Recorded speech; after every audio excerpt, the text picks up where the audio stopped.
우리는 죽음에 대한 이야기를 나누기를 별로 달가워하지 않습니다. 죽음에 대한 것을 우리가 터부시 하는 것이 오늘날 쇠퇴이기도 합니다. 오늘날 의료 기술의 발달로 인해서 수명을 연장시키고 또 죽을 수밖에 없는 사람을 살리는 놀라운 일들이 일어나고 있습니다.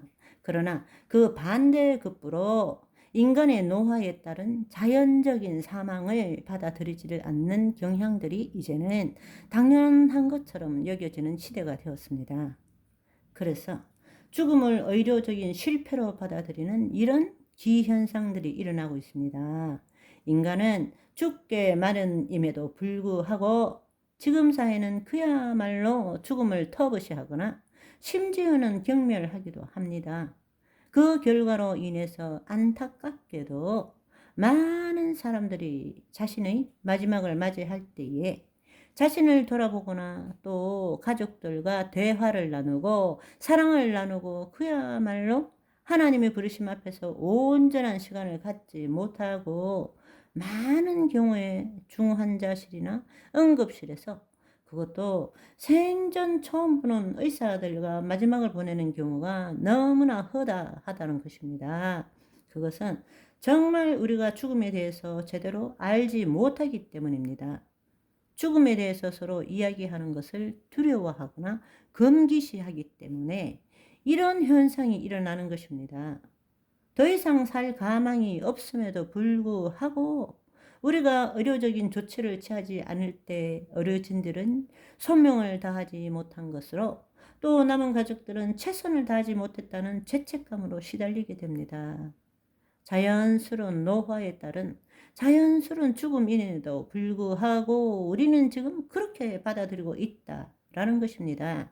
그러나 우리가 신실한 그리스도인들이라면 믿지 않는 자들에게 보여줄 수 있는 가장 구별된 성별된 이 땅의 삶이라는 것은 하나님의 의를 나타내는 삶이겠죠. 그러나 그것뿐만 아니라 하나님의 부르심을 받았을 때 우리가 어떻게 죽음을 생각하고 맞이하는가에 대한 태도나 행동도 하나님의 의를 나타내는 삶만큼 중요하고 그들에게 큰 영향력을 미칠 수 있다라는 것입니다. 말씀을 나누기 전에 이제 죽음에 대해서 이야기를 앞으로 나눌 것인데 먼저 여러분들이 한 가지 알아두실 것은 저희 방송에서 몸이라는 단어를 사용할 때는 단지 우리는 신체로만 여기지만 이 몸이라는 단어를 사용하는 것은 단지 신체뿐만 아니라 뇌도 신체죠. 마음이라는 것은 뇌의 활동의 그 결과로 나타나는 것이 생각이고 그 생각에 따른 몸의 반응이 감정입니다. 따라서 우리가 성경적으로 이해할 때는 몸이라면 생각, 감정 합쳐서 마음이라 부를 수 있죠. 또 신체, 이것도 포함하는 용어다라는 것을 여러분들이 이해하시면 좋을 듯 합니다. 세상에는 두 부류의 사람으로 나눌 수 있는데요. 자신이 죽을 것이라는 것을 정말로 인식하고 사는 자와 그렇지 못한 자, 이 두 부류로 나눌 수 있을 것 같습니다.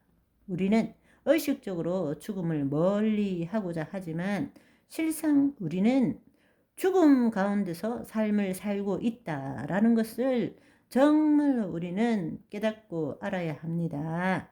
이 죽음에 대한 성경적인 진리 세 가지를 말하자면 제가 우선 예언 하나 하겠습니다. 반드시 일어날 일이니까요. 당신은 지금 죽어가고 있습니다. 이것이 첫 번째 진리입니다. 시간적으로 볼 때 우리는 태어날 때부터 죽음을 향하여 나아가는 것이죠. 우리가 하루를 보낸다는 것은 그만큼 우리의 수명이 하루치 단축되고 있다는 것입니다. 단지 우리가 그렇게 느끼지 못할 뿐이지만 우리는 매사에 목숨 걸고 살아가고 있는 것입니다. 그런데 우리는 그렇게 의식하기를 싫어하고 그 생각을 가지지 않기를 원하는 거죠. 전도서 3장 1절 2절의 말씀을 보시면 범사에 기한이 있고 천하만사에 다 때가 있나니 날 때가 있고 죽을 때가 있고 심을 때가 있고 심은 것을 뽑을 때가 있으며 라고 말합니다. 우리가 태어났다면 죽을 때가 있는 것이죠. 우리가 이 물리 세계에 크로노스의 시간으로 보자면 우리는 지금 죽음을 향해서 나아가고 있다라는 것입니다. 두 번째 진리는 뭔가 하면 언제 죽을지 아무도 모른다는 것입니다. 우리가 죽음을 예측할 수 있다면 얼마나 좋겠습니까? 태어날 때는 순서가 있지만 죽음에는 순서가 없다라는 것 우리는 너무나 잘 알고 있습니다. 그런데 우리는 막연히 평균적으로 나도 한 90살까지는 살지 않을까라고 그렇게 생각하면서 살아가지만 사실 죽음은 우리의 생각과 다르게 전혀 뜻밖의 일로 나타난다는 것입니다. 그런데 우리는 그 죽음을 제대로 계산하지 않고 나는 90살, 100살까지 산다라는 전제하에 자신이 살아온 과거와 또 그것에 기초해서 추론한 미래에 기초해서 현실을 바라보고 자신이 만든 상상의 이야기를 충족시키기 위해서 오늘도 열심히 살아가고 있다라는 것입니다. 사실 우리의 실제는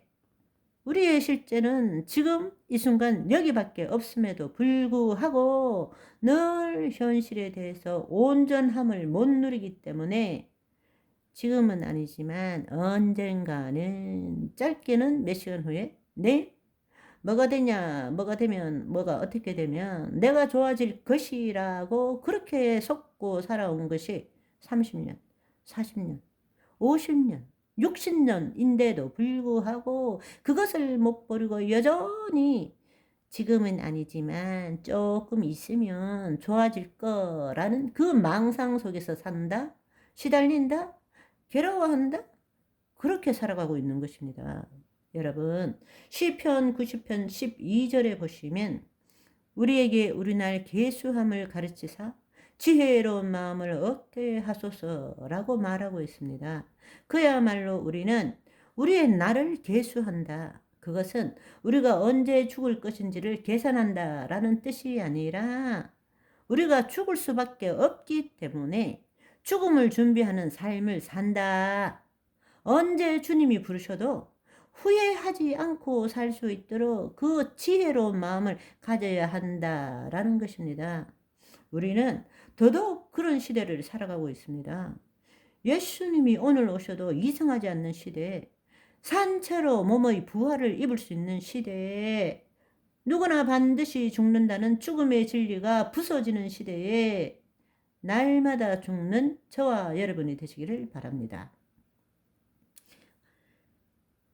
세 번째 진리는 뭔가 하면 몸은 죽지만 영혼은 죽지 않습니다. 몸은 죽지만 영혼은 죽지 않고 심판이 있을 뿐이라는 것입니다. 불과 얼마 전만 해도 과학은 우리의 혼, 우리의 의식은 뇌의 활동이라고 주장했습니다. 그러니까 뇌의 활동이 끊어지면 우리 존재도 사라진다. 우리의 의식도 없어진다 라고 그렇게 주장해 왔습니다. 그래서 우리의 영혼을 인정하지도 않았을 뿐만 아니라 죽으면 뇌의 활동이 멈추기 때문에 우리의 존재도 끝이라는 생각들을 가져왔습니다. 그런데 지금은 정반대로 생각합니다. 수 없는 소위 말하는 인사체험에 대한 과학적인 조사를 통해 가지고 뇌의 활동이 멈추었음에도 불구하고 뇌사가 되었음에도 불구하고 우리의 혼의식은 여전히 존재하고 있고 우리의 감각에 기초한 그러한 지각 능력이 아닌 다른 능력을 갖고 있다는 것을 알게 되었습니다.